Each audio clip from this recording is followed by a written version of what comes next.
की टुकड़ी को 32 सदस्यों वाली एक आर्मी बैंड के पीछे मार्च करना है। दोनों समूहों को समान संख्या वाले स्तंभों में मार्च करना है। समान संख्या में देखिए दिया, समान संख्या वाले स्तंभों में मार्च करना है। उन स्तंभों की अधिकतम संख्या होगी। देखिए क्या दिया है और जो 32 दिया है। इसका देखिए अधिकतम संख्या मतलब क्या होता है? अधिकतम संख्या मतलब जो इनमें सभी पूरा मतलब सबसे अधिक संख्या जो कौन सी इसमें जो बड़ी संख्या है जो इन दोनों में कॉमन है, मतलब एचसीएफ इसका पूछ रहा है। क्या पूछ रहा है? एचसीएफ पूछ रहा है। इसको देखिए हम उस विधि से भी कर सकते हैं, क्योंकि यहाँ देखिए क्या ये नहीं कहा है कि यूक्लिड विभाजन प्रमेयिका का प्रयोग करके क्या कीजिए, इसकी अधिकतम संख्या ज्ञात कीजिए। अब देखिए इसका हम यूक्लिड विभाजन प्रमेयिका द्वारा करेंगे तो पहले देखिए हम भाग विधि द्वारा समझ लेते हैं क्या होगा। यहाँ देखिए 6 16 है। अब भाग करेंगे तो कितनी बार जाएगा? एक बार जाएगा। देखिए 32 दूना 64, 64 ज़्यादा हो जाएगा। यहाँ देखिए 9 हो जाएगा। 5 में से 3 जाए 2 हो जाएगा और क्या हो जाएगा? 6। अब देखिए कितनी बार जाएगा? 7 7 3 21 देखिए 9 बार। 9 दूना 18, 9 3 27 से 28। अब देखिए हमारा क्या हो जाएगा? 16। ये 8 आ जाएगा। देखिए ये 8 आ गया। अब देखिए यहाँ ये शेषफल 8 आया। अब ये जो भाजक रहता है ये क्या हो जाता है? हमारा भाज्य हो जाता है। तो भाज्य हो जाएगा तो 8 चौक 32। तो हमारा शेषफल कितना आ गया? 0 आ गया। यहाँ देखिए एक पहला चरण ये, दूसरा चरण ये, यानी कि ये 2 चरणों में क्या हुआ? पूरा हुआ। तब देखिए क्या हो जाएगा, यूक्लिड विभाजन प्रमेयिका द्वारा ए इक्वल टू क्या होता है? B q plus r. तो हम यूक्लिड विभाजन प्रमेयिका का प्रयोग करेंगे। देखिए अगर कहीं लिखना है तो इसको हम किस प्रकार से लिखेंगे?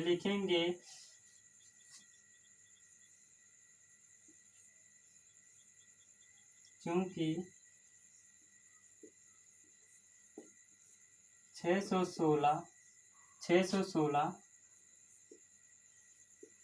बड़ा है, यानी 616 32 से बड़ा है। अतः यूक्लिड विभाजन प्रमेयिका का प्रयोग करने पर, अब देखिए यूक्लिड विभाजन प्रमेयिका का प्रयोग करेंगे तो 616 हमारा क्या हो जाएगा? यहाँ हो जाएगा।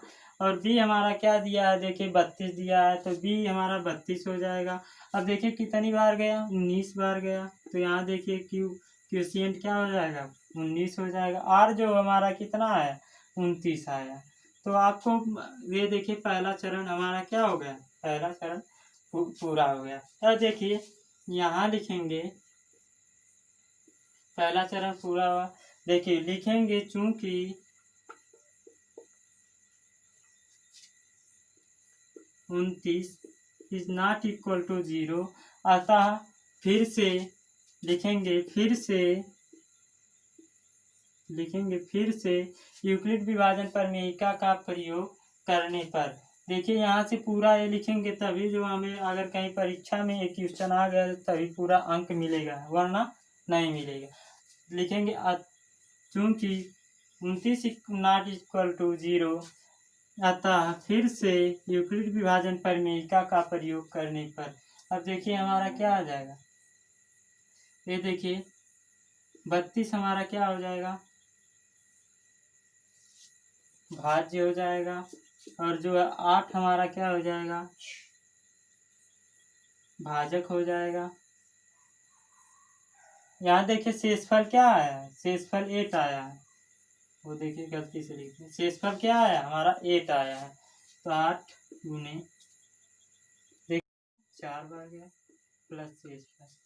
देखिए अब लिखेंगे हमारा, देखिए लास्ट में आर इक्वल टू क्या आ गया? 0 आ गया। तो यही हमें जब तक 0 ना हो तब तक ही हमें क्या करना रहता है? ये भाग विधि द्वारा हम करते रहते हैं।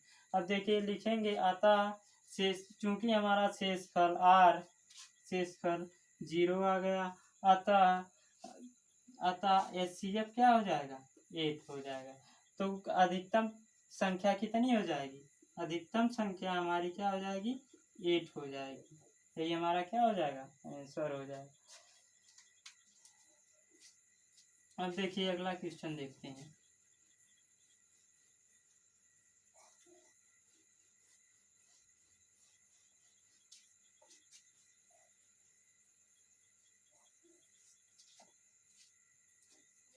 देखिए अगला क्वेश्चन दिया है, यूक्लिड विभाजन परिमेयिका का प्रयोग करके दर्शाइए कि किसी धनात्मक पूर्णांक का वर्ग किसी पूर्णांक m के लिए 3m या 3m+1 के रूप में होता है। हमें देखिए सिद्ध करना है यूक्लिड विभाजन परिमेयिका का प्रयोग करके कि किसी भी धनात्मक पूर्णांक का वर्ग करने पर क्या होता है, करके जो है पूर्णांक m में 3m और जो है 3m+1 का 1 के रूप का होता है। तब देखिए हमारा क्या हो जाएगा, मान लीजिए माना कोई पूर्णांक धनात्मक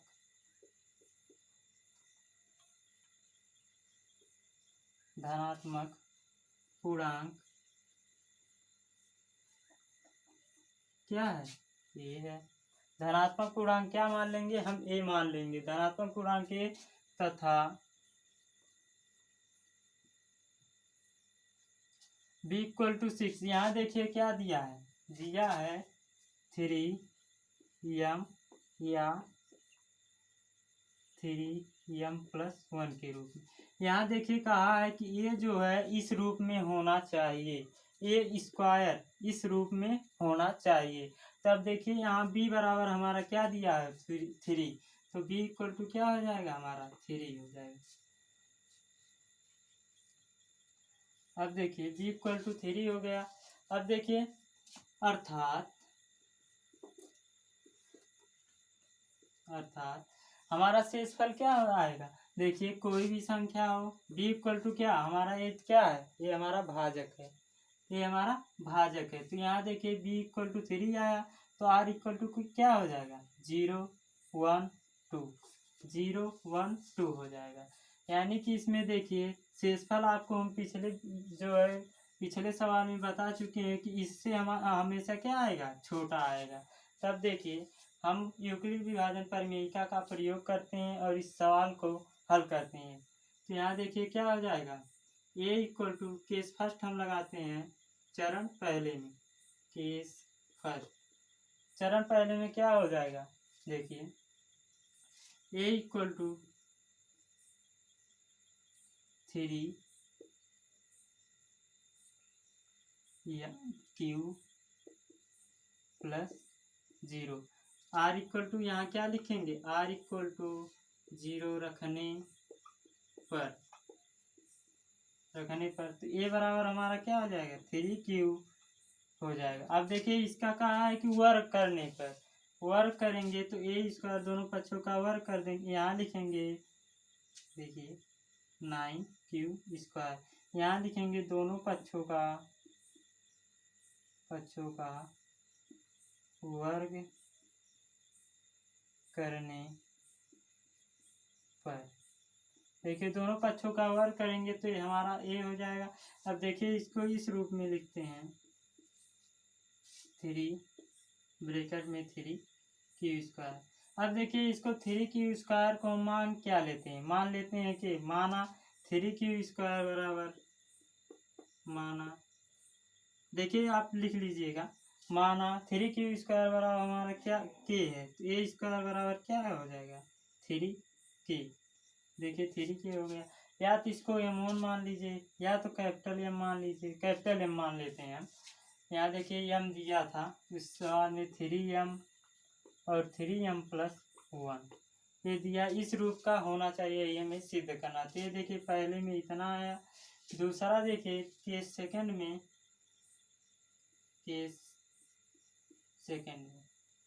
देखिए केस सेकंड में क्या हो जाएगा, r = 1 रख दीजिए। तो ए इक्वल टू क्या हो जाएगा 3 प्लस 1। देखिए दोनों पक्षों का वर्ग कर देंगे तो ए स्क्वायर बराबर क्या आ जाएगा 9 अब देखिए इसका पूरा वर्ग हो जाएगा ना, तो ये जाएगा ए का स्क्वायर प्लस बी का स्क्वायर प्लस 3 यानी 3×6 अब देखिए क्या हो जाएगा हमारा ए स्क्वायर बराबर हो जाएगा,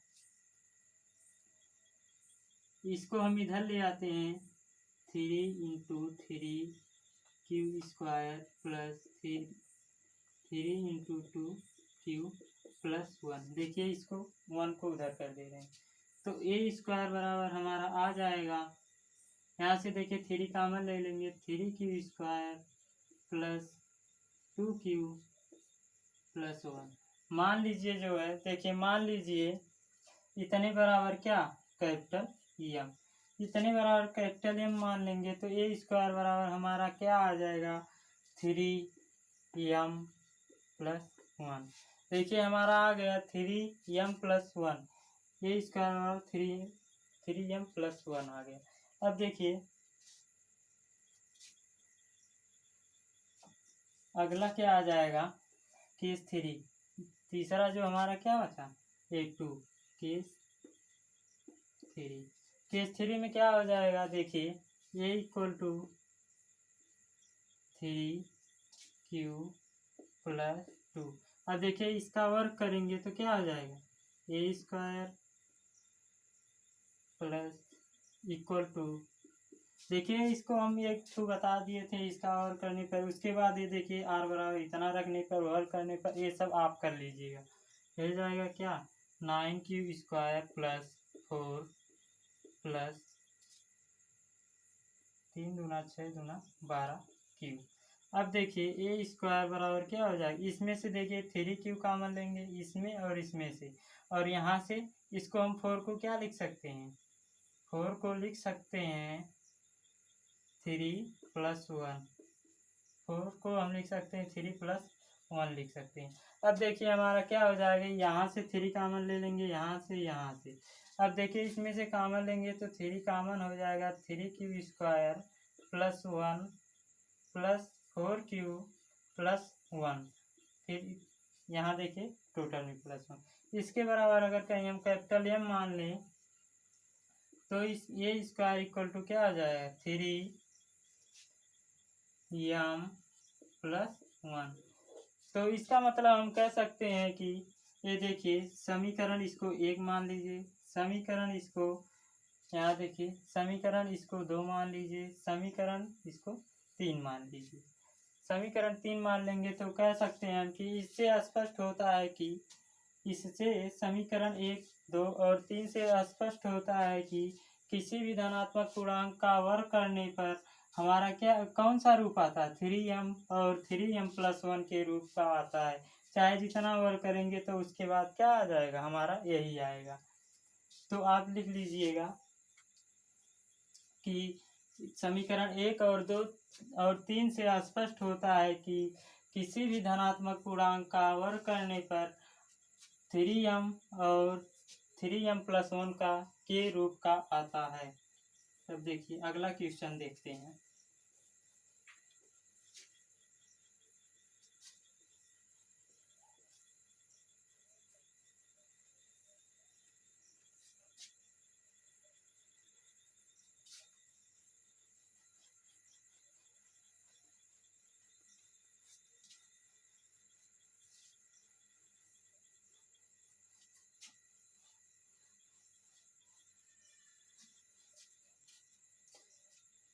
देखिए अगला क्वेश्चन दिया है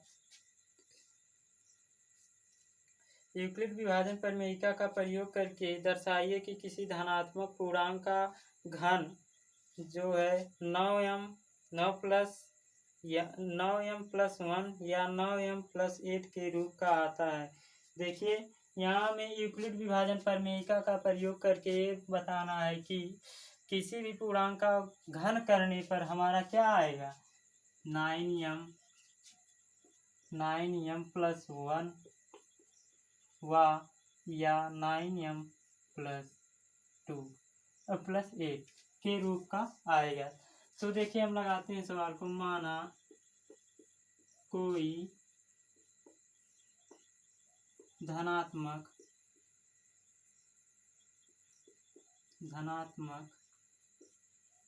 पूर्णांक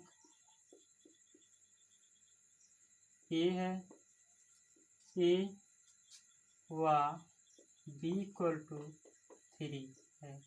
तब देखिए b इक्वल टू 3 हम क्या माने हैं, देखिए यहाँ से b इक्वल टू 3 इसलिए माने हैं कि अगर कहीं घन करेंगे तो हमारा 9, देखिए घन करेंगे तो इसका 9 त्रिक 27 हो जाएगा, वर्ग करेंगे तो क्या हो जाएगा, यानी कि ये 9 के रूप में आ रहा है कि नहीं। अगर कहीं इसका घन करेंगे तो 9 इसमें विद्यमान है 27 में, इसलिए हम b इक्वल टू क्या माने हैं, 3 माने हैं। तो अर्थात ये इक्वल टू क्या हो जाएगा, ये देखिए अगर कहीं हम यहाँ 9 मान लेंगे तो हमारा जो है कितना 8 बार हमें करना पड़ेगा। जिस प्रकार से हम पीछे करते आ रहे हैं उस प्रकार हमें 8 बार करना पड़ेगा। अगर कहीं इसको हम ले लें तो हमें क्या करना पड़ेगा, 2 बार ही करना पड़ेगा। तो b इक्वल टू क्या हो जाएगा हमारा, तो अर्थात r इक्वल टू क्या हो जाएगा हमारा 0, 1 और 2। देखिए 3 ही केस में हमारा क्या हो जाएगा, 1 खत्म हो जाएगा।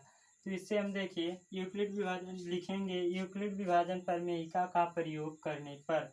अब देखिए करेंगे तो केस फर्स्ट आएगा, केस फर्स्ट से हल करेंगे तो यहाँ देखिए a इक्वल टू क्या आ जाएगा, a equal to 3q plus 0। अब देखिए इसका घन करेंगे तो aq इक्वल टू, अब देखिए इसका घन करेंगे, यहाँ देखिए r इक्वल टू क्या रखेंगे 0। ये आप सभी लिख दीजिए, यहाँ देखिए घन करेंगे तो यहाँ लिख दीजिएगा ये दोनों पक्षों का घन करने पर तो हो जाएगा 27q। अब इसको लिखेंगे a cube equal to 9 into 3q। अब देखिए इसको हम मान लेते हैं क्या, k मान लेते हैं, k माने या m माने, कैपिटल M माने, चाहे जो मान लेते हैं, इसको मान लीजिए k है आपकी बात। तो हमारा क्या हो जाएगा 9k हुआ कि नहीं, a क्यूब हमारा क्या हो जाएगा 9k। अब देखिए दूसरा केस देखते हैं, केस 2।